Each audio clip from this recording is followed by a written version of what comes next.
So in this video, I will guide you step by step how you can change your project resolution inside Instagram edits. So the first thing we need to do is head over to edits here, and then you want to record, or you can add a video to the edits app here. I will choose this one. And if we want to change the resolution, what we need to do is click on where it says 2K here at the top. It might say something different for you, but if we click on this, it will then open up this little section.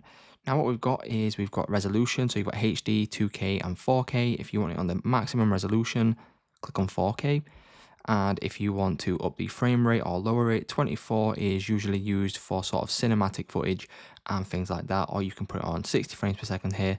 And you can also change the color ratio of SDR or HDR.